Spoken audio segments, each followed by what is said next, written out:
Expand preferential treatment as well for overseas military personnel to all overseas voters, 83% of whom are non-military. So the floodgates can continue to be opened. What a racket. 80,000 plus voters cast over 205,000 early and absentee ballots. In my jurisdiction, I have found over 103 registered voters that are over 100 years old. One example, a man born in 1898, registered in 2008, had never voted since we have records of 2004. Cheating Jocelyn Benson is struggling. You remember her. She was the woman out of Michigan who was the Secretary of State who tried to rig the elections in multiple ways. The biggest one that we remember was she was explaining that the rules said that when signatures come in, there's just a presumption of validity. Okay, don't even need to check them. They're presumed valid. If you think that they're bad, then you can reject them, but only if these indicia are apply, and that's not what the law said at all. You got to check the signatures. There is no presumption of validity. But she tried to change that in the rules and then got sued and,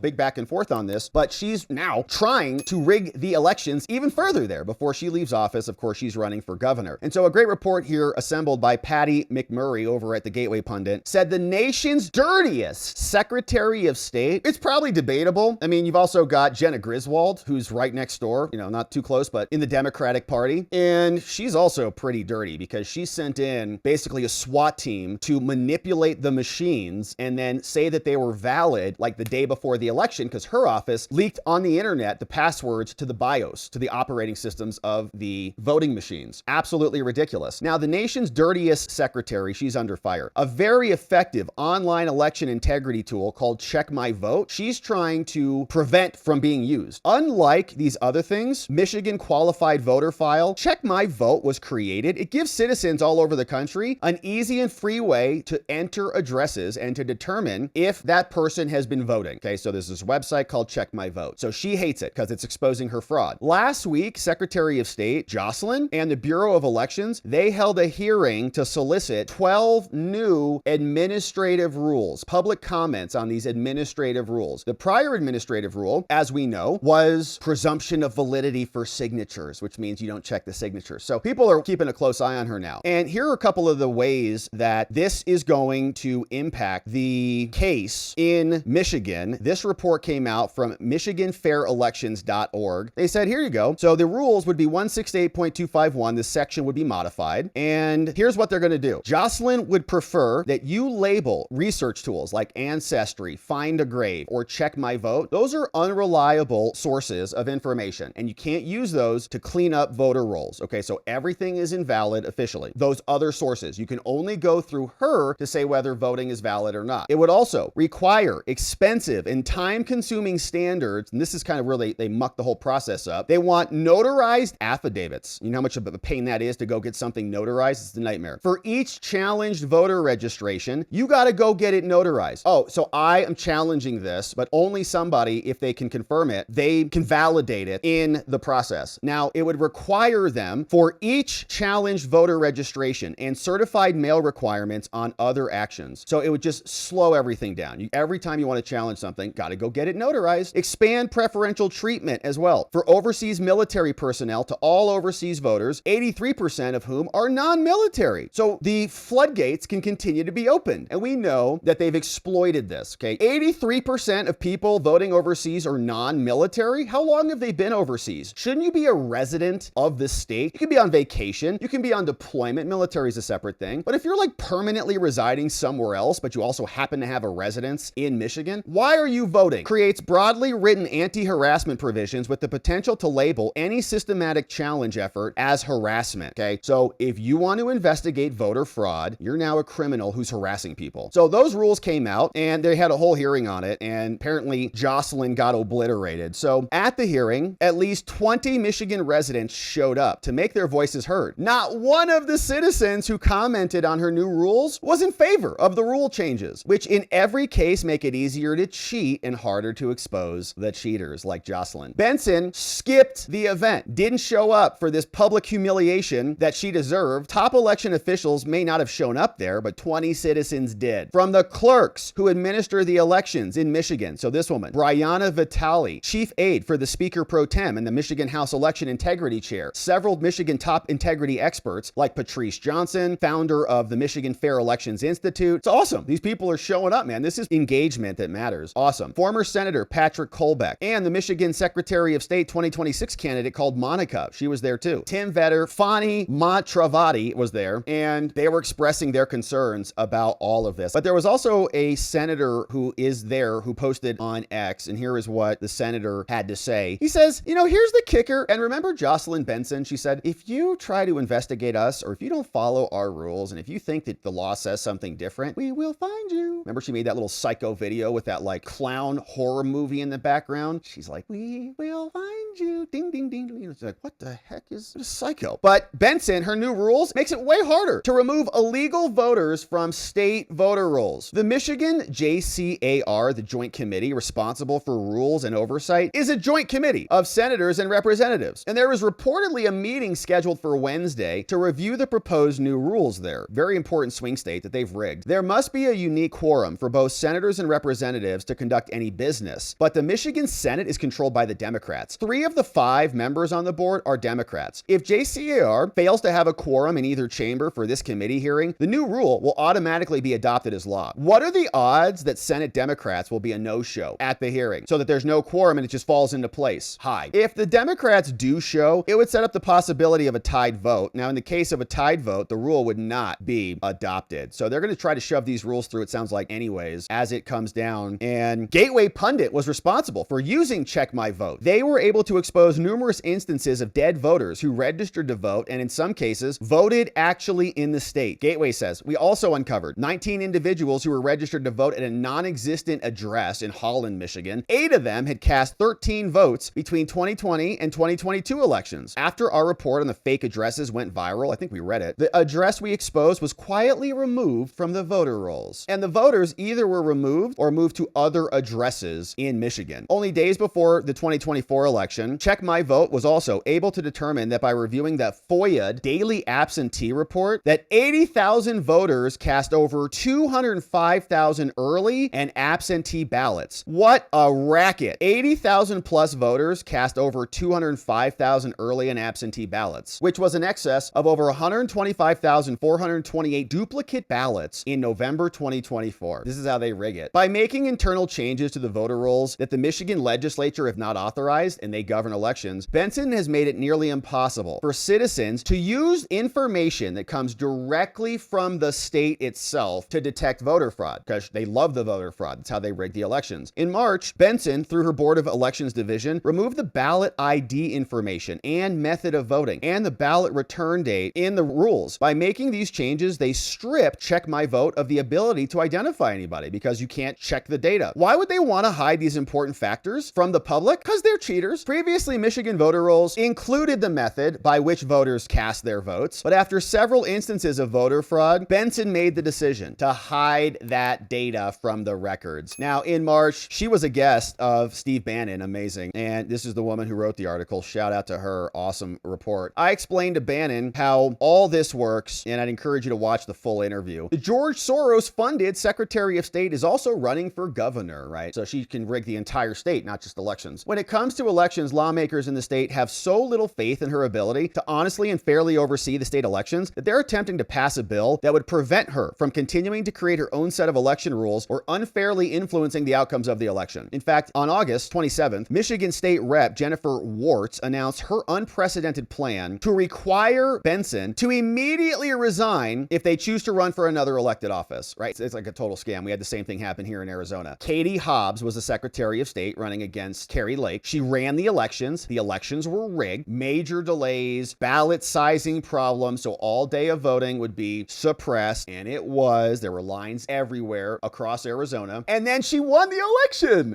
So her catastrophic failure to process a good election, of course she rigged it, resulted in her becoming the governor because she runs the scoreboard for the election. It's insane. So same thing should be happening there. You don't get to referee your own election for the governor, okay? House Bill 4819 would require the the Secretary of State to resign if she runs for governor. She's doing that. So she's going to manage the elections, including her own, for governor. Last month, a Check My Vote volunteer investigator worked with me on maybe one of the most significant discoveries to date. A scheme to register voters using foreign addresses as a mailing address and vacant residences as high crime areas as their so-called local residents. We were able to identify 31 voters registered at one address, a Detroit coffee shop, with no evidence of anyone living above the residence. And I'm pretty sure we read that report too. So without the Check My Vote tool, our research would have been impossible, which is the point. Now she's running for governor. She's going to oversee her own election that she's rigging right now to make herself the governor. Incredible. She controls the scoreboard. She can rig the rules so that she gets more votes on her ledger. Isn't that interesting? So we've got that. We also have a little bit more of the hearing. So the Midwesterner.news published this for us. Here's what happened. Jocelyn Benson skips her own meeting because sounds like it's not going to matter. It's going to probably pass anyways once the Democrats don't show up. On a proposed election rule, 0 people speak in her favor. Nobody showed up to talk about how rigging this is a good thing. The audience consisted of concerned citizens, potential Secretary of State candidates, election clerks, and more. Under the rules, challenges to voter registration would only be accepted if you are a registered voter in the same municipality, if you are using a notarized affidavit, and it's based on personal knowledge. In other words, we don't want your complaints. We're not going to process any complaints about voter fraud at all, unless you go to a bank and get it notarized and you have clear vote. What a joke. Local clerks would no longer be required to investigate complaints, but they could do so at their discretion. And if somebody comes in with Check My Vote or Ancestry or shows it, we're not going to use that. That's not valid evidence. The new rules also shift cancellation authority from local clerks to the secretary's office. So local clerks can no longer cancel invalid registrants. They can only be canceled after a waiting period unless the voter confirms, notice is mailed, also could not be canceled without Jocelyn's approval. Opponents warn these provisions would weaken the integrity of the voter rolls, especially since there are about 800,000 questionable registrations on the rolls. 800,000. Several testifiers accused Benson of intentionally making it harder to challenge registrations. You can't even challenge votes, according to her. They all had a presumption of validity because they were fraudulent. A Benson staffer who refused to identify herself only shook her head when asked by the Midwesterner where Secretary Benson was and why she did not attend. They were there. Hey, where's Jocelyn? These are her rules. Doesn't she want to face questions from the public? She just shook her head. Didn't say anything. The new rule will now head to the Joint Committee, a bipartisan panel. For them to act, a quorum must be present. If they fail to act, the rules automatically go into effect. So they'll probably go into effect over there because that's how they do things in Michigan. Democratic Party just likes to rig elections. That's the only way they can win. The purpose of this hearing is to listen to public input related to the proposed rules. We will not answer questions. Okay, let's listen. MCL 168 explicitly gives clerks authority to maintain voter rolls. Law. This rule is a removal of clerk authority. Oh, this Thank new you. rule. Thank you, ma'am. Yeah, we appreciate that. The next person is Darlene Hennessy. What's up, Darlene? Darlenehennessy. I'm from Wayne County, and I'm speaking on behalf of myself. Awesome. So I'm here in regards to speak about Rule 168252, Reliable Information, Rule 2, Section 3. It considers sources that are not reliable for triggering and confirmation and cancellation, such as Ancestry.com, Find Grave, and Check My Vote. I've been working with Check My Vote for 3 years, and Check My Vote receives their qualified voter file each month from the Secretary of State via FOIA. Does this mean the information provided by the Secretary of State is being labeled as invalid and unreliable? Yes. In my jurisdiction, I have found over 103 registered voters that are over 100 years old. One example, a man born in 1898, registered in 2008, and never voted since we have records of 2004. He passed away in 1976. Yeah. I found that on the Social Security Death Index. He still remains on the voter rolls as of 9/1. Of course. So he registered when he was 110. Wow. So the rule states that clerks are not dead. obligated to investigate information submitted by citizens. I believe this is a deliberate attempt to silence those of us who have witnessed bloated voter rolls and a lack of meaningful voter list maintenance. The EAC, the Election Commission, best practice engaged states engage the public, voters, media, community organizations to assist in the process to